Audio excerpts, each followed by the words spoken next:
NHL playoffs round 2 is upon us. What is up, YouTube? Welcome back to Almighty React, to Home Sports Reaction. So today we're going to be reacting to the history of the Battle of Alberta. I don't know what the Battle of Alberta is, but I'm assuming that this video is going to answer all our questions today. You guys have been hitting me up on Instagram asking me to react to this, hitting me up in the comments asking me to react to this. This is going to be the Edmonton Oilers against the Calgary Flames. Or is it Fire? You're so dumb. You are really dumb. For real. Apparently this is a long history of rivalry and a rich history of rivalry, so I'm ready to check this out. I'm ready to learn. Like, comment, subscribe. For anybody who's already a part of the community, I appreciate you. I don't even gotta say it, you know I do. Alright, so let's get straight into this video, man. The Battle of Alberta, hockey's greatest rivalry. Since the dawn of time, man has brought the feelings of power, greed, desire, envy, love, and hatred. When the Chinese invented rice, the Middle East invented glass. When the Americans landed on the moon, the Soviets said, "Oh, what accent is that?" vodka. The taste of victory is a bitter taste in the mouth of your opponent, which is why we have rivalries in this world we live in.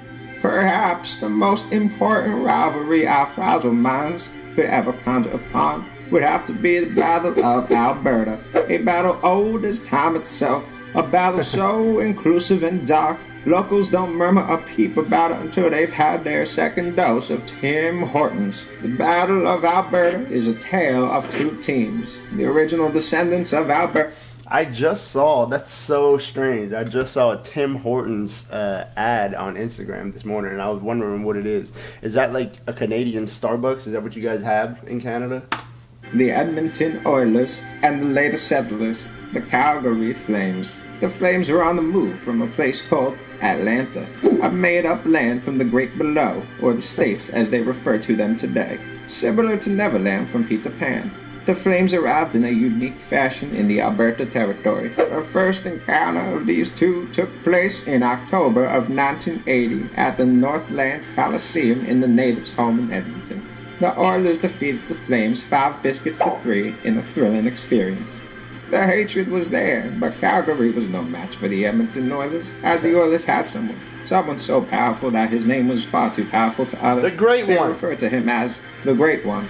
This Great One had flowed like the Yukon River and a hockey IQ like the Canadian Einstein himself. Goals, points, playoff wins, and Lord Stanley's Cup season after season after season.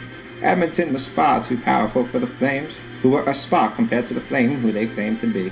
The battle seemed to be won, but it was far, far from completion. The 1986 South Division Final, future Flames captain Steve Smith scored an own goal. Friendly fire, or should we say, friendly flame.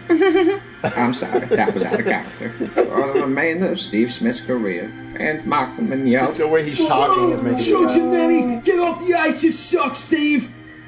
But Steve was a warrior. For every warrior has a heart, and Smith was made of glass, and now was shattered. Along with the Great One, he was accompanied by talent: Mark Messier, Yari Curry, Glenn Anderson, and Paul Coffey. However, it wasn't until this dark day where the Oilers would be changed forever. The Great One was traded. On August 9, 1988, the Great One was traded to the Los Angeles Kings, a team no one knew existed. Chaos in Edmonton. Cheers in Calgary. Team no one knew it The world existed. was changed. The game was changed. Air was heavier now in Edmonton, but it never seemed so clear now in Calgary. Was it time? Was it finally time to strike? Calgary answered. Calgary looked to the history books, and they said, 1895, the Calgary Fire Brigade played hockey against the Edmonton Pistols in the glory battle on the ice. 1921, the Calgary Tigers played the Edmonton Eskimos, and the Eskimos would achieve the WCHL title. 1972, both cities received teams, the Edmonton Oilers and the Calgary Broncos. Broncos folded after that playing the game. Once the Flames moved from Atlanta to Calgary, they wanted to strike. They couldn't due to the Great One. They watched championships. They watched gold pour from the Edmonton oil refineries. Now was their time. For the first time in their life, it was now. the Flames were led by Lanny McDonald, Fleury, and Gilmore, as they looked dangerous. They finished with close to 120 points that season. Joe Mullen had 51 goals, and Al McInnes was establishing a name for himself. From 1983 to 1990, one of the two teams represented the Canada Conference in the Stanley Cup Finals. The Flames would finally win in 1989. Cheers, cheers everywhere. That's 4-1 Edmonton, haha, in your face. As of 2020, the final time the Flames and Oilers would meet in the playoffs would be the first round of the 1991 playoffs, where the Oilers would win and go on to win the Cup the year after the Flames. Now that's Oilers 5-1 were Calgary. smacking Your them, place. boy. God Across damn. these teams, Alberta was referred to as Death Valley for quite some time. In the early 90s, the rivalry seemed to cool off. Changes to the regular season no longer had the two Titans facing each other 8 times. In the early 2000s, both teams faced hard times. Alberta had two of the smallest hockey markets. Teams suffered both financially. It wasn't until 2005 and the introduction of the salary cap that these teams could compete again with real talent. Thank you, Lord Bettman. Thank you so much. But now the Flames had a secret weapon, Jerome McGinley. And he was coming into his that's own my for boy. quite some time. I did a video on It wasn't Jerome until the McGinley. mid I did a video on Jerome McGinley. If you haven't checked it out, I'll leave it down in the description. Let's go. 2Ks, Let's where go. he went from being just an incredible player to being an incredible player, a mature player, and a generational defining player. However, no But he don't success play no occurred more, for so it a doesn't while. matter. Calgary would later retire Jerome McGinley and his talents, and he would become one of the greatest players to never achieve the cup.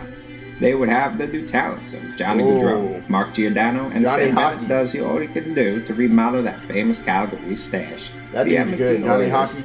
would have a roller coaster of draft luck and misfortune. Naily Yakupov is now known as the biggest first overall bust of all time. RNH has always been shy of just being elite, but has been a pretty decent player. But Leon Draisaitl and Connor McDavid are redefining the hockey world right in front of our faces, challenging the name Real. of Crosby and the great one himself. The rise of talent in Alberta once again has relit the flame to this rivalry. Whoa. Matthew Tkachuk has poked Zach Cassian one too many times. Each game has viewers and spectators on the edge of their seats, and the battle Let's go, of Mike. is once Let's go, again Mike. relevant and elegant. Let's go, Mike. I hope you've enjoyed the tale of two teams, the Battle of Alberta, a story so dark and sinister our history books never taught us about it in our school days.